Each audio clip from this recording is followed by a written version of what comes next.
This is it. July 28th, 2017. This is the high water mark of my quest to find Liberty Hyde Bailey in Ithaca, New York. Through good fortune, my friend John Lindstrom and I have gained entrance to the former home of Professor Liberty Hyde Bailey. I'm John Stempien, Director Emeritus of the Liberty Hyde Bailey Museum in South Haven, Michigan. From Bailey's childhood home by Lake Michigan's eastern shore, I traveled to Cayuga Lake's eastern shore in Ithaca, New York, to meet up with friend, colleague, and Bailey scholar John Lindstrom. We have just concluded archival research at 2 Cornell University archives. Cornell would be Dean Bailey's second home, and this impact is evident in the landscape. The Liberty Hyde Bailey Conservatory's greenhouse living plant collection, the Liberty Hyde Bailey Garden Club, Cornell Plantation's Liberty Hyde Bailey Loop to Bailey Hall. All tributes to the first dean of Cornell's College of Agriculture and Life Sciences.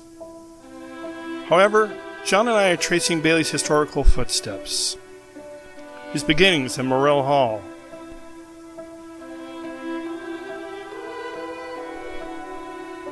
to Willard Straight Hall, where Bailey had his postponed 90th birthday celebration in April of 1948.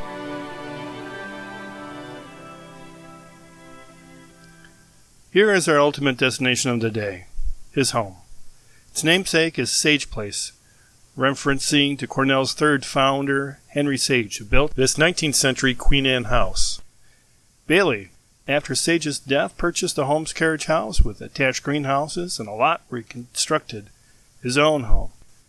Today his home is a rental unit for Cornell students. The home has many untold stories, but here's a recent one. About 4 years ago, John tracked down the home's location and was granted access to it. To his amazement, the home's shelves were filled with books once owned by Liberty Hyde Bailey, over 1,000 books. Actually 1,074, and 143 that were signed by Bailey. We know the number because John, who was director at that time, secured the books for a donation to the Liberty Hyde Bailey Museum in South Haven.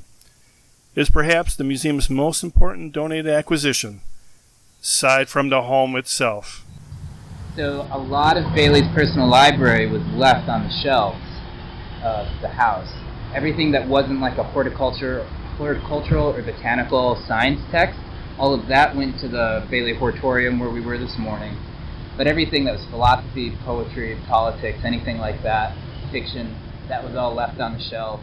Ethel said in case students... So this is John recalling the Bailey book discovery, and I thought that this was as close as we would get to Bailey's home that day, when by chance a student from Cornell's women's rugby team who was living in the home recognized John and let us in. I visualized Bailey writing long into the night, crafting words. These words would travel across the century to meet me in my life and ultimately lead me back to their place of origin. We conclude our visit strolling the grounds outside, where Bailey grew his own gardens. He wrote, "My garden was begun more than 75 years ago, although my residence is not the same as then. Every year, even in far China, it has renewed itself as one continuous and connected emotion. But the future will grow out of the past, because plants come out of the past."